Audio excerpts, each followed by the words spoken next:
Assalamualaikum semua. Untuk minggu ini kita akan sambung tajuk unit penyerapan. Okey, sebelum kita mula dengan latihan, cikgu nak terangkan tentang objek yang menyerap air dan tidak menyerap air. Okey, untuk dalam gambar ni kita ada dua gambar. Yang pertama gelang getah. Okey, gelang getah tidak menyerap air. Manakala kain lap menyerap air.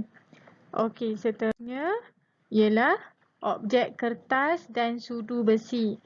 Okey, antara dua objek ni mana yang menyerap air? Okey, antara dua objek ni kertas menyerap air manakala sudu besi tidak menyerap air. Okey, untuk latihan pada minggu ini kita akan uji objek mana yang menyerap air dan objek mana yang tidak menyerap air di dalam air yang berisi bekas. Okey, sekiranya objek yang menyerap air, ianya akan mengurangkan air dalam bekas. Contoh, kalau kita letak kain ataupun kertas dalam bika yang berisi air, kain ataupun kertas ni akan menyerap air. Dan bila kain ataupun kertas ni menyerap air, dia akan mengurangkan air dalam bika. Okey.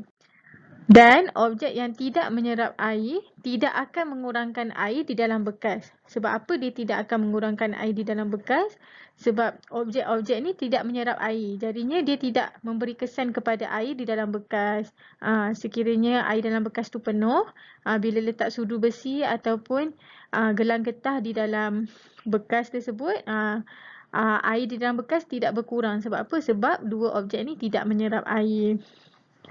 Okey, seterusnya untuk aktiviti hari ini, kita kena buat eksperimen dalam muka surat 50. Okey, dalam muka surat 50 ni, murid perlu melengkapkan jadual pemerhatian. Okey, yang pertama ialah kita perlu letakkan gelang getah di dalam bika. Okey, untuk paras air pada peringkat awal, semuanya kita letakkan penuh. Jadinya pelajar perlu gariskan paras air di tahap yang penuh. Okey, seterusnya sekiranya kita letak gelang getah, ianya tidak memberi kesan kepada air di dalam bika.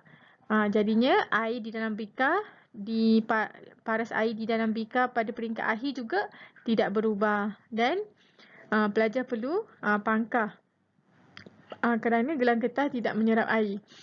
Sama juga aktiviti ini pada kain lap, kertas risik dan sudu besi.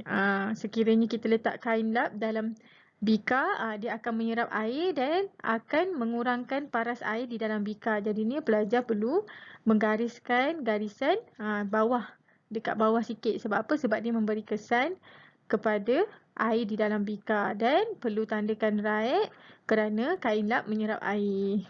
Jadinya teruskan untuk kertas risik dan sudu besi. Okey, seterusnya murid juga perlu menyiapkan muka surat 51.